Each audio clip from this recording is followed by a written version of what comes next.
Hello everyone, welcome to my YouTube channel. कैसे हैं? बहुत अच्छे से होंगे। पिछले वीडियो में क्या पढ़ा था? पिछले वीडियो में हम लोग स्पॉन्टेनियस नॉन स्पॉन्टेनियस पढ़ चुके थे। स्पॉन्टेनियस मतलब क्या होता था कि जो अभिक्रियाएं या फिर जो भी प्रोसेस हो वो स्वयं हो जाए, सेल्फ, वो खुद से हो जाए। एक बार स्टार्ट हो गया तो वो पूरी प्रोसेस जब तक वो खत्म ना हो जाए वो खुद से चलती रहे, उसे हम लोग क्या कहते थे? स्पॉन्टेनियस। स्वतः प्रक्रम और अस्वतः प्रक्रम भी जान लिए थे, एग्जाम्पल भी देख लेते। अब हम लोग पढ़ेंगे कि हमारे सामने अगर कोई भी प्रोसेस हो रहा है तो हम लोग पहचानेंगे कैसे कि ये स्पॉन्टेनियस है और ये नॉन स्पॉन्टेनियस है। हम लोग बहुत सारी चीजें हैं जो अपने आगे पीछे सब चीजें देखते हैं, लेकिन हम लोग समझ नहीं पाते कि एक्चुअल में हो क्या रहा है। तो देखो, केमिस्ट्री एक ऐसा सब्जेक्ट है ना जो आपको बहुत चीजें सिखाएगी, आपके आसपास हो रहा है तो उससे सीखिए, समझिए कि हो क्या रहा है। कुछ चीजों को रटने से, लिखने से, पढ़ने से बेहतर है कि हम उसको आसपास देखें और समझें। ये ज्यादा हम लोग बेहतर तरीके से सीख पाएंगे। तो अब हम लोग बात करते हैं कि जो हमारे पास स्पॉन्टेनियस रिएक्शंस होते थे उनकी कंडीशंस क्या है। हेडिंग क्या बनाइएगा? हेडिंग आप बनाइएगा स्वतः स्वतः स्वतः परिवर्तिता की कसौटी। स्वतः प्रवर्तिता प्रवर्तिता करिएगा, प्रवर्तिता की कसौटी, कंडीशन कह सकते हो, है ना। कंडीशन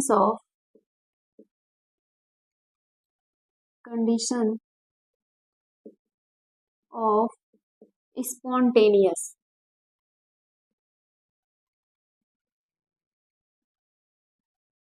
ठीक, ये हम लोग अब जानेंगे कि ये होता क्या है, इसकी क्या क्या कंडीशंस है। ये कंडीशंस हमें जानना बहुत जरूरी है। अगर हम लोग कंडीशंस को, चलिए देखते हैं इसके क्या क्या कंडीशंस हैं। तो इसके तीन कंडीशंस हैं जिनके बारे में हमें अच्छे से जानना है। पहली कंडीशंस ये है, पहला कंडीशंस ये बोला जाता है कि इंथैल्पी का मान, इंथैल्पी का इंथैल्पी का मान ऋणात्मक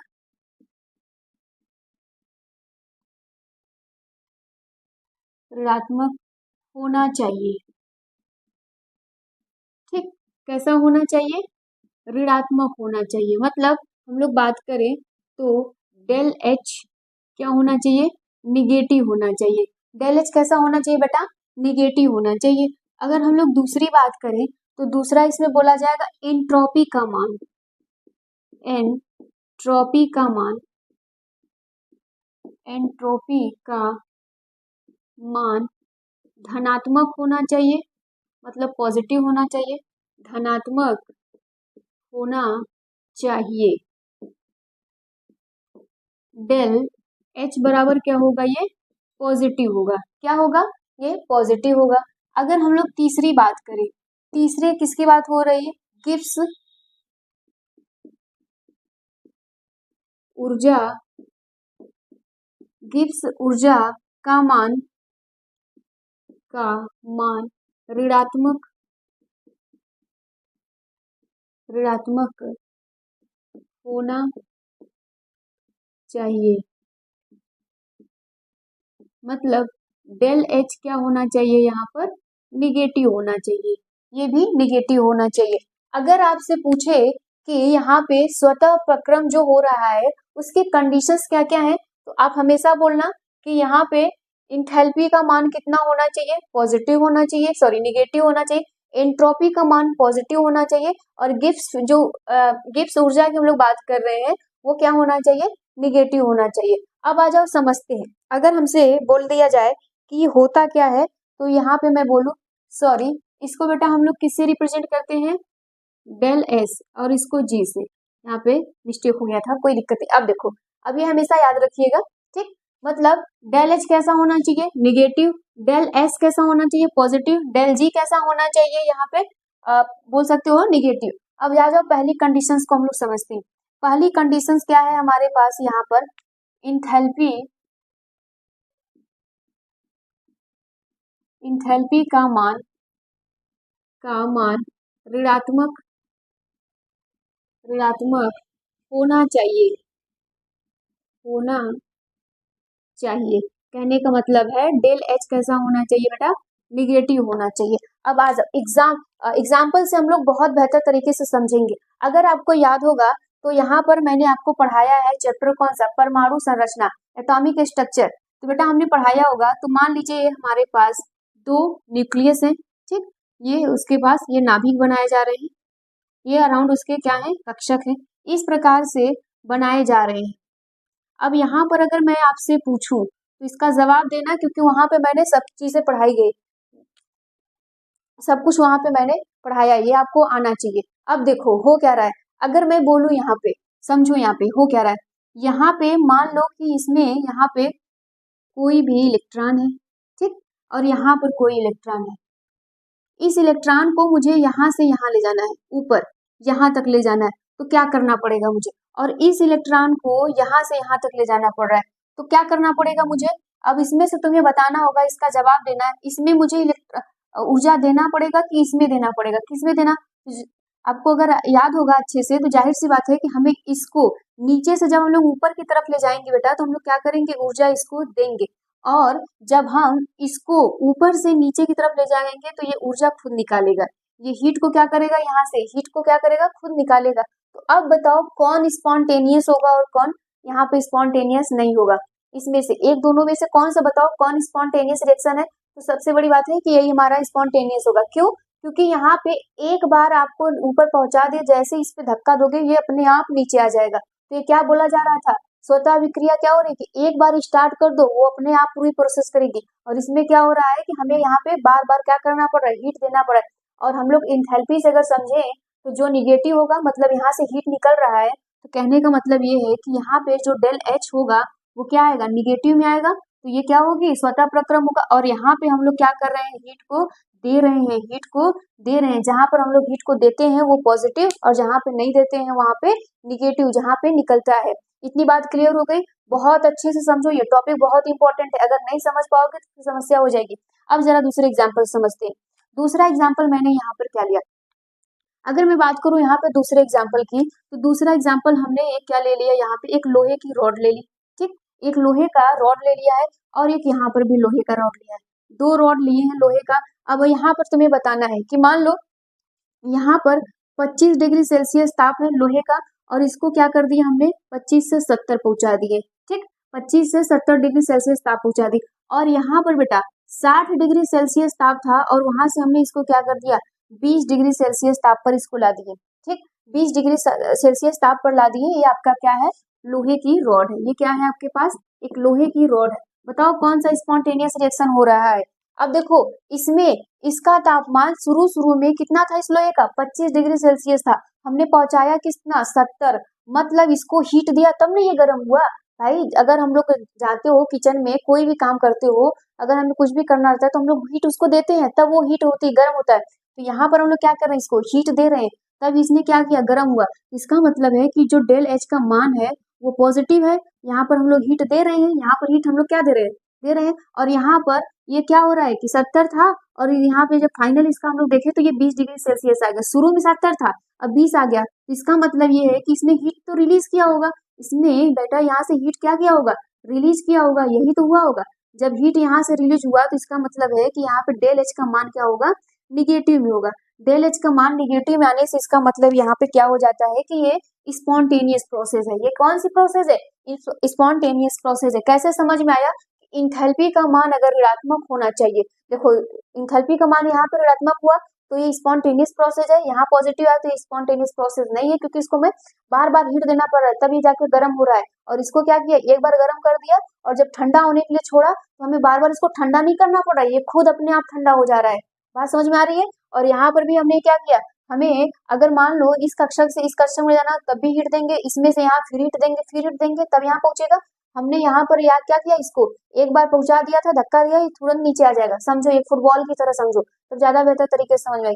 बात क्लियर हो गई। ये आना चाहिए आपको, स्पॉन्टेनियस और स्पॉन्टेनियस नहीं आएगा तो फिर दिक्कत हो जाएगी। अब यहाँ पर अगर आपसे इंथैल्पी का मान यहाँ पे पूछेगा तो कैसे बताओगे कि वह घटना या वह प्रक्रम या वह प्रोसेस जिसमें क्या हो, डेल एच निगेटिव हो, उसे हम लोग क्या कहेंगे, इंथैल्पी का मान ऋणात्मक हो तो वो क्या है, स्वतः परिवर्तन की कंडीशन है। वो क्या है, स्वतः परिवर्तन की स्वतः प्रक्रम की क्या है वो कंडीशन है। यहाँ पे कुछ लिखने की नहीं जरूरत है, बस समझने की जरूरत है। अगर आप समझ रहोगे तो आप ही लिख सकते हो, तो इतनी बातें क्लियर होगी और आ जाओ बेहतर तरीके से समझते।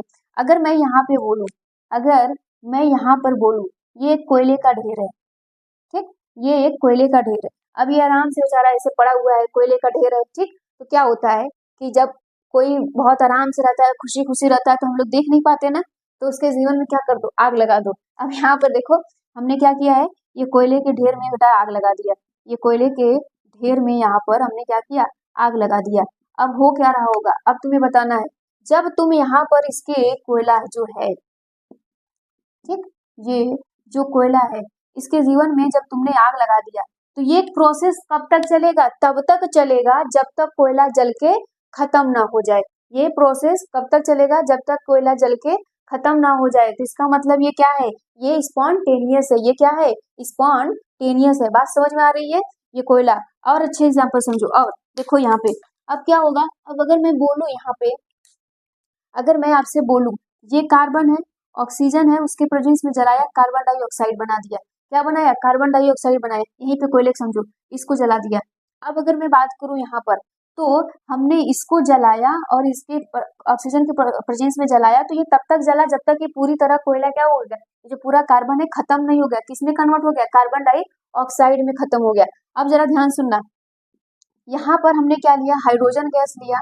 यहाँ पे हाफ O2 के प्रेजेंस में जलाया, इसमें क्या बनाया, वाटर। बेटा इसको रोकना बहुत इम्पॉसिबल है।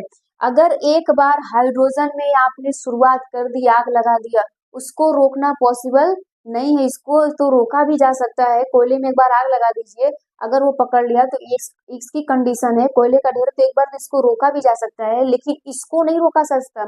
अगर एक बार आपने हाइड्रोजन जला दिया, वो तब तक चलता रहेगा जब तक पूरी तरह हाइड्रोजन जल के खत्म ना हो जाए। तो ये बात समझ में आ रही है। तो यहाँ से क्या हो रहा है कि कौन स्पॉन्टेनियस है कौन नहीं। तो यहाँ पर मैं बोलूँ तो यहाँ पर क्या हो रहा है कि यहाँ पे डेल एच भी क्या हो रहा है, निगेटिव हो रहा है, हीट निकल रही है यहाँ पर, और यहाँ पर भी क्या होगा, डेल एच निगेटिव होगा। बात समझ में आ रही है। तो यहाँ से कहने का मतलब था कि हमें एंथैल्पी का मान ऋणात्मक चाहिए। अब ये प्रूफ हो गया, समझ में आ रहा है, तो इतना नोट कर लीजिए कॉपी में अच्छे से। चलो देखो नेक्स्ट एग्जाम्पल की हम लोग बात करते हैं। नेक्स्ट एग्जाम्पल के लिए हमने क्या लिया, ये एक हमारे पास गिलास है, ठीक, एक गिलास है। हमने इसमें क्या किया है, थर्मामीटर डाल दिया, ठीक। और यहाँ पर हमने क्या लिया, इसमें थोड़ा सा ग्लूकोज मिला दिया, ये रहा, थोड़ा सा ग्लूकोज को इसमें ऐड कर दिया है, और यहाँ तक इसमें पूरा पानी भरा हुआ है, ये खूनी पानी है, ठीक। फिर इसका जो टेम्परेचर है वो कितना है, 27 डिग्री सेल्सियस। इसका टेम्परेचर 27 डिग्री सेल्सियस है। इसमें हमने क्या मिलाया, ग्लूकोज मिला दिया। क्या मिलाया है, ग्लूकोज यहाँ पर ऐड किया है। अब देखो होगा क्या, यहाँ पर हुआ क्या होगा कि ये ग्लूकोज क्या होता है, अभी मैं तुमसे इसमें पूछ रही हूँ कि यहाँ पर वैसा ही है, यहाँ पे ये ग्लूकोज है। अब ये बताओ कि ये ग्लूकोज खुद घुल जाएगा, या फिर हमें इसको एक किसी चम्मच से घोलना पड़ेगा, या फिर किसी बर्तन को ये हमें ऐसे ऐसे स्प्रेड करना पड़ेगा तब ये घुलेगा। बताओ जल्दी से, ये क्या होगा कि ये खुद पे खुद ये ग्लूकोज यहाँ पर घुल जाएगा। इसका क्या मतलब था कि हमने बस इसको ग्लूकोज को इस पानी में डाला और ये क्या हो गया, अपने आप घुल गया। इसका मतलब है कि ये स्वतः प्रक्रम होगा, ठीक, स्पॉन्टेनियस है ये प्रोसेस क्या है, स्पॉन्टेनियस है। अगर नहीं भी नोटिस किए हो तो हमेशा नोटिस करना कि ग्लूकोज को जब हम पानी में डालते हैं तो ये अपने आप खुद ब खुद घुलने लगता है, ये स्पॉन्टेनियस प्रोसेस है। अब जरा ध्यान से देखना इसमें, अब इसमें इस एक्सेप्शन चीजें ये होती है कि हमने जब ग्लूकोज को घोला, ठीक, हमने जब इसमें ग्लूकोज को घोला तो इसका टेम्परेचर 20 डिग्री सेल्सियस हो गया। मतलब यहाँ पर टेम्परेचर क्या हो गया, घट गया। यहाँ पे टेम्परेचर क्या हो गया, 27 से यहाँ पे 20 हो गया, घट गया। इसका क्या मतलब हुआ, इसका मतलब ये हुआ कि यहाँ पे जो डेल एच आया वो क्या हो गया, पॉजिटिव हो गया। वो क्या हो गया, पॉजिटिव, क्योंकि हीट यहाँ से निकल नहीं रही है, ये क्या हो रहा है, पॉजिटिव हो गया। अगर आपको याद होगा, अगर आप ऐसा किए होंगे तो गर्मियों के दिनों में सब लोग ग्लूकोज पीते हो। देखो होता क्या है कि अगर मान लीजिए हम ग्लूकोज को अपने मुंह में ले लें, केवल एक चम्मच अपने टंग्स पे या मुंह में डाले, तो हमें ठंडा लगने लगता है। हमें क्या होने लगता है, ठंडा महसूस होने लगता है। तो इसने क्या किया है, ये ग्लूकोज इसमें घुला, इसका टेम्परेचर क्या कर दिया, इस पानी का कम कर दिया। इसका मतलब ये हुआ कि हीट इसने क्या किया, देना पड़ा, हमें क्या करना, हीट क्या करना पड़ा, देना पड़ा। यहाँ पे हीट रिलीज नहीं हुआ, तो ये क्या है, एक्सेप्शन है। ये याद रख लेना, ये अपवाद में, ये अपवाद में है, एक्सेप्शन है। ठीक, ये एक्सेप्शन है। ग्लूकोज के अलावा अगर मैं बात करूं तो यहाँ पर अमोनियम क्लोराइड भी ऐसा होता है, अमोनियम क्लोराइड होता है। तो यह प्रक्रम कैसा है, यह प्रक्रम स्वतः प्रक्रम है, ये याद रखिएगा। एक्सेप्शन अगर बोला जाएगा तो ग्लूकोज का एग्जाम्पल ले लीजिएगा, यह प्रक्रम स्वतः होता है। अगर मैं दूसरा प्रोसेस की बात करूं, हमारे पास दूसरा कौन सा था, एंट्रोपी, एंट्रोपी। ठीक, दूसरा हेडिंग क्या बनाइएगा, एंट्रोपी का मान धनात्मक होना चाहिए, एंट्रोपी का मान धनात्मक होना चाहिए। ठीक, इसका मतलब ये है कि डेल पॉजिटिव का, डेल क्या होना चाहिए, पॉजिटिव आना चाहिए। डेल एच क्या होना चाहिए, यहाँ पे डेल एस कैसा होना चाहिए, पॉजिटिव आना चाहिए। ये बात याद रखिएगा, डेल एस कैसा आना चाहिए, पॉजिटिव आना चाहिए। और इसमें क्या हो रहा था, इसमें ये हो रहा था कि हमारा डेल एच कैसा आना चाहिए, निगेटिव आ रहा है, लेकिन ये भी पॉजिटिव आ रहा है। तो इसका मतलब ये पॉजिटिव आ रहा है, फिर भी ये किसका है, एक्सेप्शन है। और ये प्रक्रम स्वतः होने लगती है, प्रक्रम क्या होने लगती है, स्वतः होती है। तो ये किसका है, एंथैल्पी वाले में एक्सेप्शन है, याद रखिएगा। अगर मैं यहाँ पे एंथैल्पी की बात करूँ या एंट्रोपी की बात करूँ तो ये होता क्या है, एंट्रोपी। ठीक, अगर एंट्रोपी आपसे पूछा जाए कि एंट्रोपी क्या होता है, तो यहाँ पर एंट्रोपी ये बोला जाता है कि कोई भी, किसी भी सिस्टम का हो या कोई भी निकाय हो, उसमें अनियमितता आ जाए, मतलब ऑर्डरनेस आ जाए, और यहाँ पे रैंडमनेस आ जाए। अगर ये आ जाती है तो वहाँ पे एंट्रोपी होती है। और कोई भी जो आपका पदार्थ हो, वो जितना बिखरा बिखरा रहेगा, जितना बिखरा बिखरा रहेगा, बिगड़ा हुआ रहेगा, एंट्रोपी उतनी ही अधिक होती है। इसको हम और अच्छे से समझते हैं, पहले इसका हम लोग डिफिनीशन लिख लेते हैं। चलो देखो, अगर मैं बात करूं यहाँ पे एंट्रोपी, ये एंट्रोपी क्या होता है।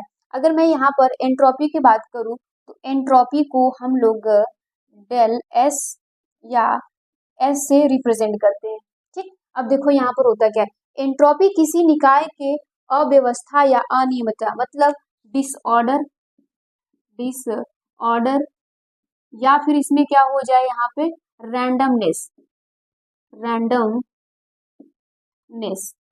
ठीक, ये डबल एस है, ये रैंडमनेस की बात हो रही है, मतलब वो अव्यवस्थित हो या रैंडमली कहीं भी, इधर उधर कहीं भी हो, तो उसी को हम लोग क्या कहते हैं, ये उसका माप होता है एंट्रोपी। एंट्रोपी कोई भी पदार्थ हो या कोई भी सिस्टम हो, अगर वो बिखरा बिखरा है, इधर उधर है, तो वो क्या है, एंट्रोपी है, उसका माप है। इसको और अच्छे समझने के लिए, किसी पदार्थ के कण, एटम या मॉलिक्यूल जितने अधिक व्यवस्थित या अनियमित रहते हैं, और मतलब डिसऑर्डर में रहते हैं या रैंडमनेस में रहते हैं, उतने रूप से गति करते हैं, उस पदार्थ की एंट्रोपी उतनी ही अधिक होती है। मतलब जो जितना ज्यादा बिखरा बिखरा इधर उधर कुछ भी रहता है, फेंका हुआ इधर ऐसे ऐसे कुछ भी है, तो वो क्या रहता है, उसकी एंट्रोपी उतनी ही अधिक होती है। इसको एस से रिप्रेजेंट करते हैं। इसकी इकाई इकाई क्या होती है, जूल मोल केल्विन होता है। ये क्या होता है बेटा, के यहाँ पे केल्विन है, ये क्या है, यहाँ पे केल्विन है। ठीक, ये याद रखिएगा। अब ये एंट्रोपी समझ में आ गया, इसको एग्जाम्पल से समझते हैं। एग्जाम्पल आपके पास अच्छा होना चाहिए, अगर एग्जाम्पल नहीं समझ पाओगे तो फिर समस्या हो जाएगी। एग्जाम्पल के लिए समझो, हमारे पास ये क्या है, एक बर्तन है, यहाँ पे पानी भरा है, पानी भरा हुआ है, हमने इसमें एक इंक की एक ड्रॉप यहाँ पे गिराया, इंक की एक ड्रॉप यहाँ पे गिराया, तो कुछ टाइम के बाद हम लोग देखेंगे कि इंक इधर पूरा पानी में फैल चुका होगा। ठीक, यहाँ पे इंक पूरा पानी में ऐसे कुछ इस प्रकार से फैल चुका होगा। तो इसका मतलब क्या है कि ये बिखरा हुआ है, अभी तो ये पूरी तरह से एक साथ है, अब ये पानी में क्या हो गया, बिखर गए इसके जो पार्टिकल है। इसको और अच्छे समझने के लिए अगर हम लोग करें तो यहाँ पर दूसरा एग्जाम्पल मैं बनाऊं, जैसे ये आइस है। ठीक, ये क्या है, हमारे पास एक आइस है। अगर मैं बात करूं तो ये हमारे पास एक आइस हो गया। ये आइस कुछ समय के बाद इसको छोड़ दोगे तो ये ऐसे वाटर में कन्वर्ट हो जाएगा कि नहीं, बोलो, ये वाटर में कन्वर्ट हो जाएगा, मतलब कि इसका एंट्रोपी देखो बढ़ गया ना, इसकी एंट्रोपी बढ़ गई, क्यों, क्योंकि ये बिखर गया, ये क्या हो गया, बिखर गया। अगर मैं बात करूं, एक ये क्लासरूम है, ये एक क्लासरूम है, और इसमें व्यवस्थित रूप से ऐसे स्टूडेंट बैठे हुए, कुछ इस प्रकार से ऐसे स्टूडेंट बैठे हुए हैं। जैसे रिसेस हुआ, छुट्टी हुई, तो यहाँ से बच्चे निकलेंगे, यहाँ यहाँ यहाँ वहाँ फील्ड में पूरी तरह से बिखर गए, पूरी तरह से ये बिखर गए। तो रैंडमनेस हुआ कि नहीं, डिसऑर्डर हुआ। तो यहाँ पर भी डिसऑर्डर हम लोग देख रहे हैं, यहाँ पर भी डिसऑर्डर देख रहे हैं, यहाँ पर भी डिसऑर्डर देख रहे हैं। तो एंट्रोपी पॉजिटिव हो रही है, एंट्रोपी यहाँ पे क्या हो रही है, सबकी पॉजिटिव हो रही है। अगर एंट्रोपी पॉजिटिव हो रहा है तो इसका मतलब ये है कि ये क्या हो जाएगी, स्पॉन्टेनियस प्रक्रम हो जाएगा। क्या हो जाएगा, स्पॉन्टेनियस प्रोसेस हो जाएगी। अगर मैं बात करूं इन तीनों में, ये पहला केस है, ये दूसरा केस है और ये तीसरा केस है। अगर इन तीनों केस में अगर मैं कॉमन की बात करूं तो यहाँ पे क्या बोलोगे कि ये तीनों केस, अगर मैं बोलूं यहाँ पे, तो ये तीनों केस क्या होंगी, स्पॉन्टेनियस होंगी, स्पॉन्टेनियस होंगी। ठीक, ये तीनों केस में क्या होगा, स्पॉन्टेनियस हो रहा है। अगर मैं दूसरी कॉमन बात करूं, दूसरी यहाँ पर कॉमन बात लूं, तो देख रहे हैं कि हम लोग तीनों में जो क्या हो रहे हैं, सब बिखर रहे हैं। ये पानी में इंक की जो बूटे थी वो भी बिखर रही हैं, जो ड्रॉप है वो भी बिखर रही हैं। ये आइस जो है वो भी क्या हो रहा है, यहाँ पे मेल्ट कर रहा है, ये भी बिखर रहा है। और यहाँ से जो बच्चे क्लास से निकले बाहर, ये भी क्या हो रहे हैं, फैल जा रहे हैं, बिखर रहे हैं। तो इन सब में क्या हो रहा है, बिखर रहा है। क्या हो रहा है, इधर उधर अनियमित रूप से कुछ भी चीजें बिखर रही। अगर मान लो हमारे पास, समझो यहाँ पे, मान लो कि हमारे पास एक पेपर का ऐसे बंडल है, पेपर का ऐसे बंडल है। कुछ टाइम के बाद ये पेपर ऐसे ऐसे ऐसे बिखर गया, ये ऐसे ऐसे बिखर गया, तो यहाँ पे एंट्रोपी हो गई, यहाँ पे एंट्रोपी हो गई। इसका मतलब ये है कि ये स्वतः प्रक्रम क्या हुआ है, यह स्वतः प्रक्रम हुआ होगा हवा से, चाहे जैसे लगा होगा अपने आप उड़ के इधर उधर चला गया होगा। ठीक, लेकिन अगर यही पेपर फिर से आकर ऐसे ऐसे लग जाए तो ये खुद से तो हो नहीं सकता, इसको किसी ने किया होगा। तो यहाँ पर ये क्या होगा, ये स्पॉन्टेनियस प्रोसेस नहीं होगी, ये स्पॉन्टेनियस प्रोसेस नहीं है। तो यहाँ पर ये सारी चीजें याद रखिएगा। इसको हम लोग किससे रिप्रेजेंट करते हैं, डेल एस से रिप्रेजेंट करते हैं। यहाँ तक नोट करो, इसके बाद कुछ और चीजें समझा देते हैं। चलो एग्जाम्पल्स हम लोग समझते हैं। पहला एग्जाम्पल हमने क्या लिया था, यहाँ पर एक आइस बनी हुई थी। ठीक, यहाँ पर एक आइस, हमने आइस क्यूब लिया था, ये बना हुआ था। ठीक, ये क्या हो रहा था, कुछ टाइम के बाद वाटर के फॉर्म में आ जा रहा था। ठीक, दूसरी बात हम लोग क्या कर रहे थे, दूसरी चीज हम लोग यहाँ पर ले रहे थे क्या, ये स्कूल था, मान लो क्लासरूम है, यहाँ पे बच्चे सुव्यवस्थित एकदम बैठे हुए हैं ऑर्डर की तरफ से, और ये ऐसे रेसे सुबह ये बच्चे इधर उधर जहाँ मन किया वहां पे ऐसे कुछ इस प्रकार से बिखर गए। तो यहाँ पर हो क्या रहा था, हम लोग कह रहे थे कि एंट्रोपी यहाँ पे हो रही थी, यहाँ पे एंट्रोपी हमें देखने को मिल रही थी, यहाँ पर एंट्रोपी नहीं हो रही थी। तो अब जरा समझो, यहाँ पे हम लोग एंट्रोपी को किससे रिप्रेजेंट करते हैं, एस से, या फिर किससे रिप्रेजेंट करते हैं, डेल एस से। तो अगर मैं बोलूं यहाँ पर डेल एस कैसे आया, तो दो एंट्रोपियों के बीच का अंतर है, दो एंट्रोपियों के बीच का अंतर है, मतलब इसको हम लोग S1 मान ले और इसको हम लोग S2 मान ले। तो यहाँ पे डेल S बराबर हम लोग क्या लिखेंगे, S2 माइनस S1 लिखेंगे, S2 माइनस S1 लिखेंगे।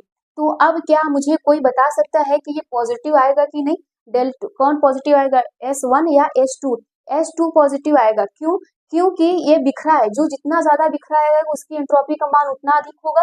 और यहाँ पर ये सब एक जैसे एक जगह व्यवस्थित है, सुव्यवस्थित है, पास पास ऐसे बैठे हुए, और कुछ ऐसे बिखरा हुआ है।